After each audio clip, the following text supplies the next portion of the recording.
penetapan Allah untuk berhimpun bersama. Saudara-saudari yang dikasihi oleh Tuhan Yesus Kristus, selamat bertemu kembali dalam program Arus Hayat Voice. Dalam kesempatan ini saya akan menyampaikan firman Tuhan dengan judul Penetapan Allah untuk berhimpun bersama.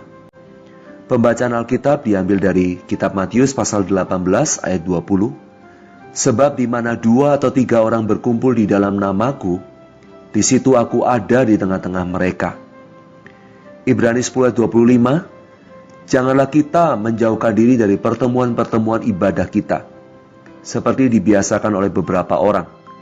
Tetapi marilah kita saling menasihati dan semakin giat melakukannya menjelang hari Tuhan yang mendekat.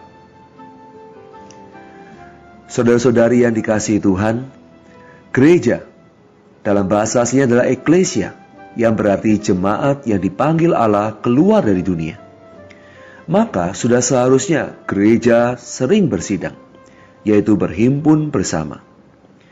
Berhimpun bersama memungkinkan jemaat yang dipanggil oleh Allah ini mendapatkan suplaian, pembangunan, penggenapan, demi merampungkan tujuan panggilan Allah terhadapnya.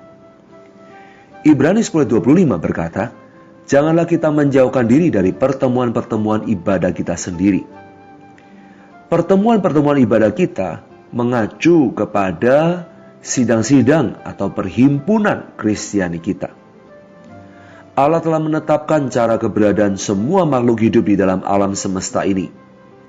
Asalkan makhluk hidup tersebut taat kepada hukum yang bersangkutan, maka ia akan tetap hidup dan diberkati.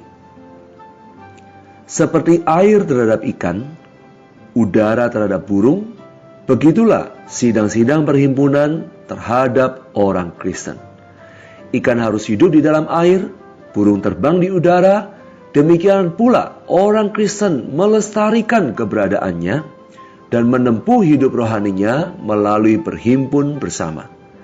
Penetapan Allah yang menjadi hukum keberadaan dan berkat bagi kita yang percaya ke dalam Kristus adalah berhimpun bersama. Setiap jenis hayat memiliki ciri khas masing-masing dan sering memiliki berbagai ciri khas.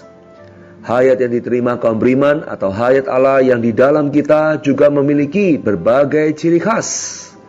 Benci akan dosa, menjauhi dosa, suka mendekati Allah, dan rela melayani Dia adalah ciri khas hayat ini. Salah satu dari sekian banyak ciri khas hayat rohani adalah berhimpun bersama. Yohanes 10 ayat 3 dan 16 memperlihatkan bahwa sejak kita beroleh selamat, kita menjadi domba-domba Tuhan. Ciri khas hidup domba adalah berkumpul, berhimpun bersama. Mereka tidak suka terpisah satu dengan yang lainnya. Itulah sebabnya Alkitab tidak hanya menyebut kita sebagai domba Tuhan, lebih-lebih menyebut kita sebagai kawanan dombanya, seperti yang tertulis dalam Kisah Rasul 20 ayat 28 dan 1 Petrus 5 ayat 2. Untuk menjadi domba yang berbagian dalam berkat kawanan domba, kita harus berkumpul dengan kawanan domba. Matius 18 ayat 20 berkata, sebab di mana 2 atau 3 orang berkumpul dalam namaku, di situ aku ada di tengah-tengah mereka. Di sini Tuhan khusus berjanji, bila 2 atau 3 orang miliknya berkumpul dalam namanya, yaitu berhimpun dalam namanya, ia pasti ada di tengah-tengah mereka. Saat kita berhimpun di dalam namanya, kita akan menikmati hadirnya secara khusus. Kehadirannya tentu membawakan terang, anugerah, suplai, dan segala macam berkat. Kita boleh menikmati berkat yang kaya ini melalui bersidang.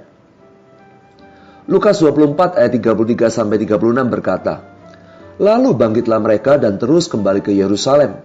Di situ mereka mendapati ke-11 murid itu sedang berkumpul. Sementara mereka bercakap-cakap tentang hal-hal itu, Yesus tiba-tiba berdiri di tengah-tengah mereka dan berkata kepada mereka, damai sejahtera bagi kamu. Ayat ini membicarakan 2 murid yang meninggalkan Yerusalem menuju Emmaus. Di sana sewaktu mereka menyadari bahwa Tuhanlah yang menampakkan diri pada mereka. Mereka kembali ke Yerusalem, tempat mereka seharusnya berkumpul dan berhimpun. Ketika mereka tiba, mereka bertemu dengan para rasul dan orang-orang yang sedang berkumpul bersama. Dan Tuhan menampakkan diri di tengah-tengah mereka. Mereka menikmati penampakan Tuhan, Mereka mengalami berkat dan kehadiran Tuhan yang pertama kali di antara murid-murid setelah kebangkitannya. Ini membuktikan betapa pentingnya kita berhimpun bersama. Kisah Rasul 2 ayat 1-4 memberitahukan bahwa setelah Tuhan Yesus naik surga, Tuhan mencurahkan Roh Kudus-Nya ke atas murid-muridnya ketika mereka sedang berkumpul bersama, sehingga mereka semua dipenuhi dan dicurahi oleh Roh Kudus. Pencurahan Roh Kudus pada hari Pentakosta tidak terjadi ke atas murid-murid yang sedang menyendiri, melainkan dicurahkan ke atas murid-murid yang sedang berhimpun bersama. Mereka yang tidak hadir pada sidang tersebut kehilangan berkat Roh Kudus yang tercurah dari surga yang tidak pernah terjadi sebelumnya. Sekali lagi, ini memperlihatkan kepada kita pentingnya kita bersidang, yaitu berhimpun bersama. Akhirnya, Ibrani 10 ayat 24 dan 25 menunjukkan kepada kita bahwa bersidang dapat menyebabkan kita saling memperhatikan untuk saling mendorong dalam kasih dan saling menasihati dalam perbuatan baik. Bersidang membuat kita mempunyai persekutuan rohani dengan kaum beriman, menerima suplai hayat dari mereka. Karena itu janganlah kita menjauhkan diri dari bersidang, apalagi kita tahu Tuhan akan segera datang kembali. Kiranya kehidupan Kristiani kita bukan seperti kupu-kupu yang berbuat egois hanya untuk dirinya sendiri. Tetapi biarlah kehidupan rohani kita seperti domba yang rindu berkumpul bersama sebagai satu kawanan dan menempuh hidup berhimpun bersama. Jadi kita perlu berhimpun bersama, dan ini sangat penting bagi berkat dan keberadaan kita. Mari kita berdoa. Tuhan Yesus, kami bersyukur untuk penetapan hukum keberadaan rohani kami.